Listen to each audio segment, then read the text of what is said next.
YouTube friends, and welcome back to the channel. Today I'm doing a little bit of indoor work. If you're like us, we are in a storm belt. There is a huge major winter snow going on. So what better to do than get ready for maple syrup season indoors. So I am putting together maple syrup drops. Maple syrup drops are a tap with a tubing that are going to go into the tree and down to a bucket or down into a line if you're doing any kind of tubing system. Now I have a really cold northern exposed hill that is very hard to run. It would be great for a vacuum system, but I did a lot of learning about 3/16 size tubing versus 5/16. Now this is 5/16 and this is 3/16. Most of your conventional maple syrup supplies are going to be 5/16 inch size. The older stuff is 7/16 inch size. And the thing that I liked about this is that it's so universal. I have stainless steel taps. You can do plastic disposable taps that are one-time use that are super cheap. You can also do tree saver taps and taps with check valves. A check valve is said to produce much more sap at the end of the season. The check valve will let it stay open without any bacteria being sucked back into the tree during the maple season, during the freeze-thaw cycles where the tree can suck sap from this line back through. So the check valve is going to stop it from going back up here and back into the tree, introducing bacteria, which tells the tree close up, heal. So let me show you up close the difference in size.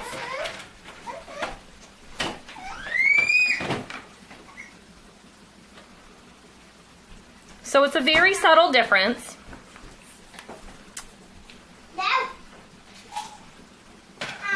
So because I have this steep hill, I really wanted to try the 3/16 inch size. And these plastic tree spiles or tree taps are very inexpensive versus the stainless steels that I've had. The stainless steels that I have I really like for where we are on the bucket system. But I want to do this hill because it's so steep on tubing, and I'm not doing a vacuum system at this point. 3/16 will naturally provide you some vacuum if you're on any kind of a slope, and we won't have to draw it out. So that milk tank that I painted this summer is going to go at the bottom of this hill. So there's two ways you can assemble these. Now out in the woods you can have a thermos full of hot water. I have a mason jar sitting here that I've heated up with hot water, and you can just push these on. So I did one, and I knew it was going to be hard. I'm just going to show you for showing's sake. So let's talk about cost for a second while I push this on. I've got everything written down here next to me. A roll of 5/16 tubing is $70 of this particular variety. You can get different varieties and get it down to about $50. That's a 500-foot roll. You can get an 800-foot roll of the 3/6 tubing, and it's $47 for the 800-foot roll. So see, I'm still pushing this on, and I still can't quite get it beyond this point. This is where tools come into play. So they make special maple syrup tubing tools, single-handed and double-handed. I really didn't want to go to the expense of buying two because it was about $80 for the single-handed tool and $160 for a double-handed tool, and it was $50 more if you wanted a cutter built into it. So this is the double-handed cutting tool. And this is made by Pruno, which is a French company out of Canada.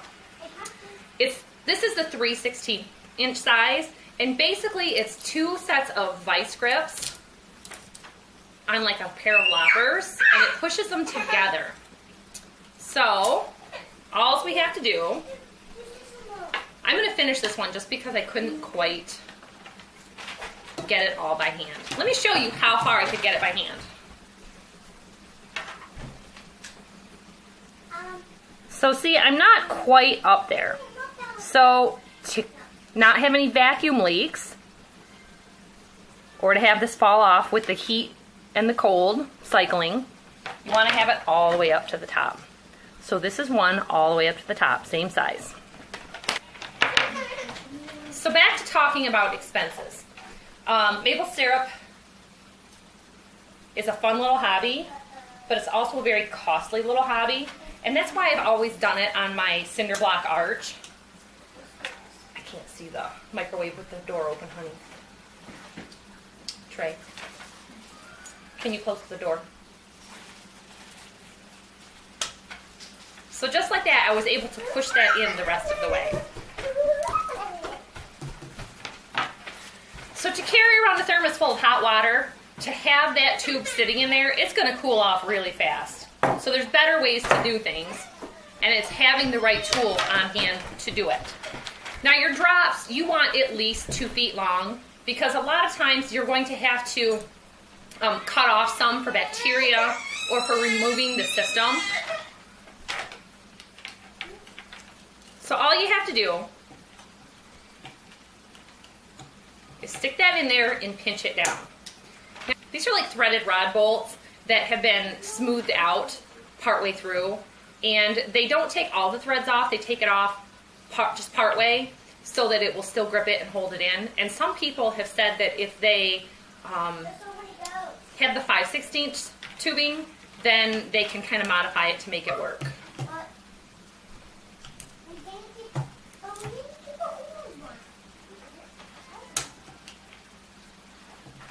So I'm just going to put this on the opposite side with that spout there and shove it together. And this is why this is a good thing to do inside in this cold weather, because to try to do this out in the cold or have the kids waiting with me would just be miserable. It doesn't line up super straight.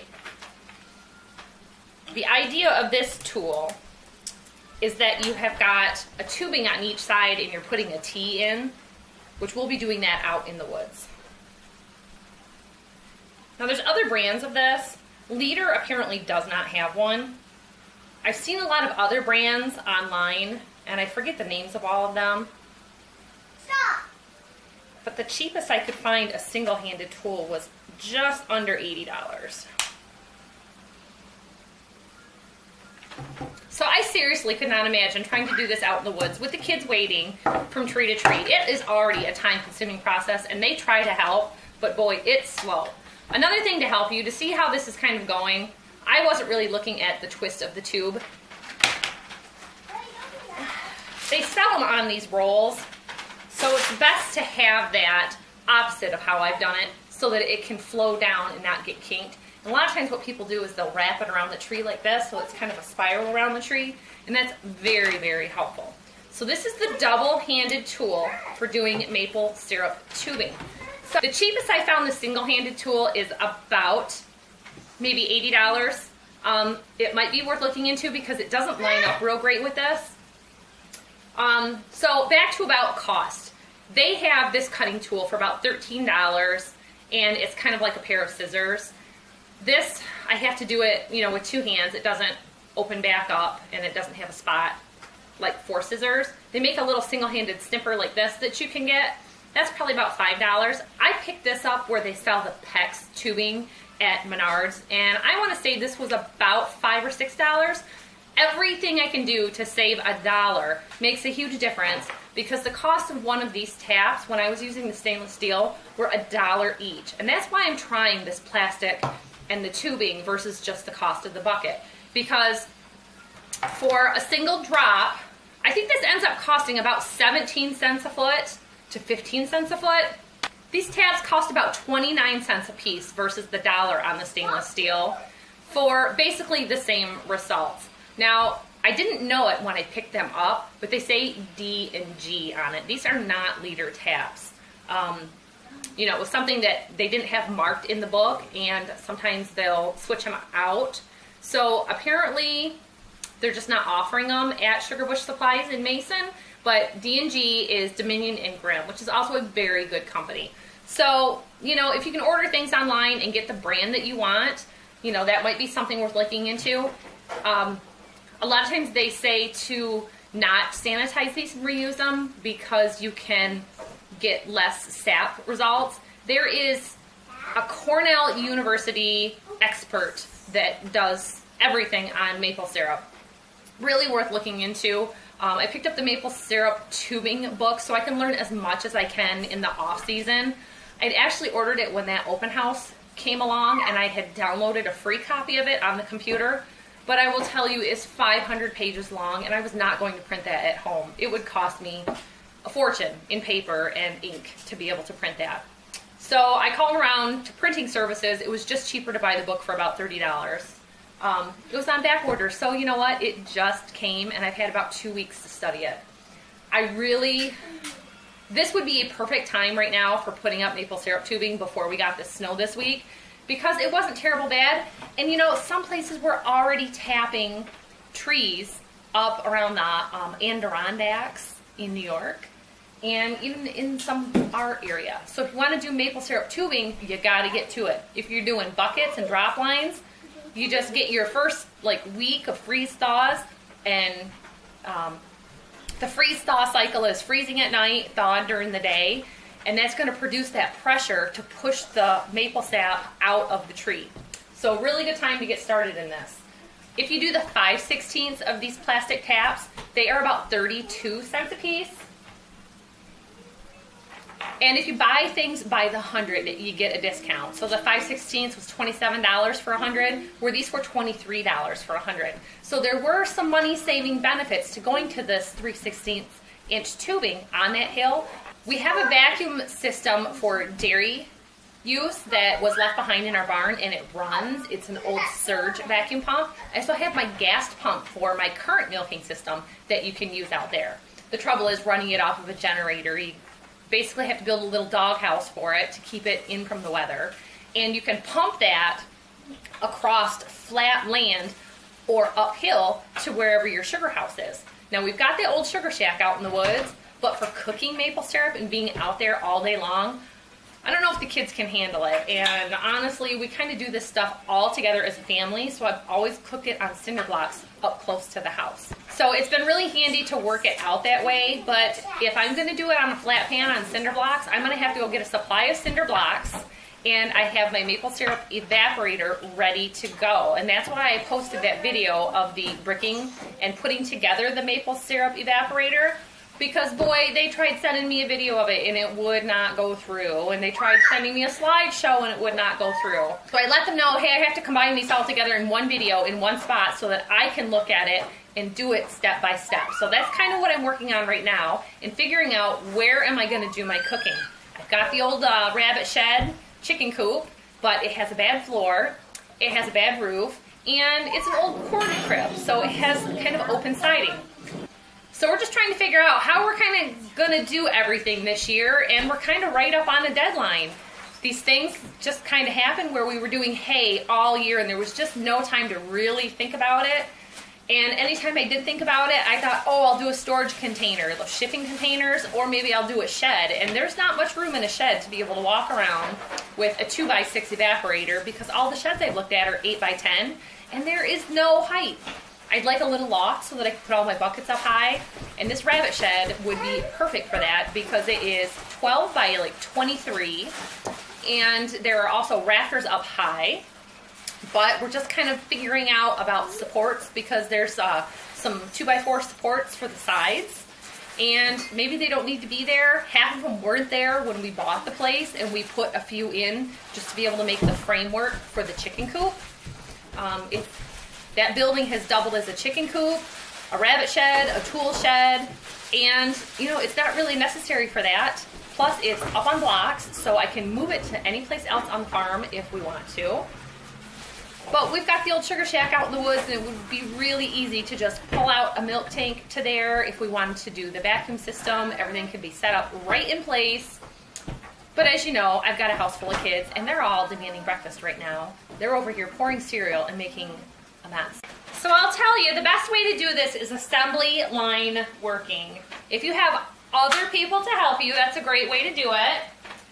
So the kids and I are going to hang out in the living room, cut some more lines for our drops, And I had mentioned that they recommend that your drops are about 2 feet long. I like mine about 3 feet long. For buckets, I'd say 3 feet is really good because then you don't have to tap too low to the ground. And if you're going to be doing a line system, the 2 feet is good, but then you end up making it shorter and shorter every year as you're disassembling it. So I like to start out with 3 feet, at least 3 feet. The boys had cut this one last night, and it is almost 4 feet. I measured it. It's 44 inches, and it's way too long. So just kind of go with what feels right for you. And I'm going to hang out in the living room with my two-handed tools sitting on the couch or on the floor, and I'm going to work on these. I have got 200 taps that I can assemble ahead of time before we head out to the woods in the cold. We are having a high of 8 degrees today. It's going to be cold all week long, so this is a great thing to do indoors before we head out.